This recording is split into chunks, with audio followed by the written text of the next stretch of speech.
You tweeted this out. Browns collectively rushed for 125 yards Sunday. It's they've surpassed that mark just once, their final 8 games last season.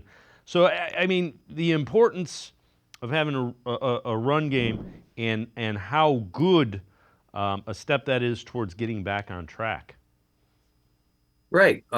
Even last year when the Browns had the explosive passing offense and were leading the league in passing, they still weren't able to find any success on the ground. And I think it did, even though the offense was exciting, it did hamper them at times, especially putting games away. And you fast forward to this year, and the Browns were continually behind the sticks week one, and I think that was one of the biggest problems they had. They weren't able to get anything going on first down, and they allowed defenses to just pin their ears back because they weren't having any success in the run game, and the play action game wasn't working either. Now, when they're able to get this rushing attack, it was nice to see Deontay Foreman, by the way. I was really confused as to why we didn't week one, but they featured him a lot more in two. And between Ford and Foreman, and even Deshaun, who rushed for 20 yards, I just think having that balanced attack on offense is a far better way to get yourself ahead of the sticks rather than behind them. And it was great to see because even with the offensive line, the tackle situation as it is, that I thought that was a pretty big step in the right direction. Yeah, and the 7 offensive linemen were used. Harris is a fullback and Zach Zinter. You do whatever you need to do to win that battle up front. I see it. So along those lines, this Andrew Siciliano tweets this out: most passing attempts through 2 weeks.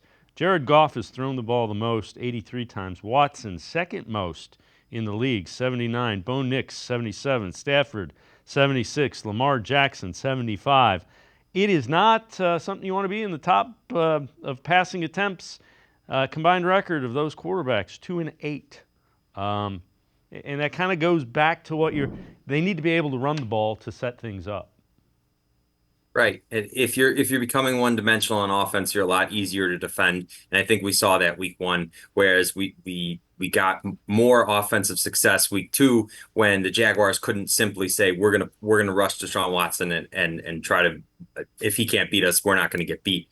I know that they had some penalties there, and Deontay Foreman had the face mask when they could have run the clock out there. But the point is, they were in a position where if they don't get that penalty, they could have ended the game simply because they could run the ball, and that's just something I think we're seeing across the NFL that passing games aren't as explosive. There's defenses have adjusted. They're playing two safeties. There's lower A dot across the NFL right now, and so running the ball is becoming more important as the game keeps changing.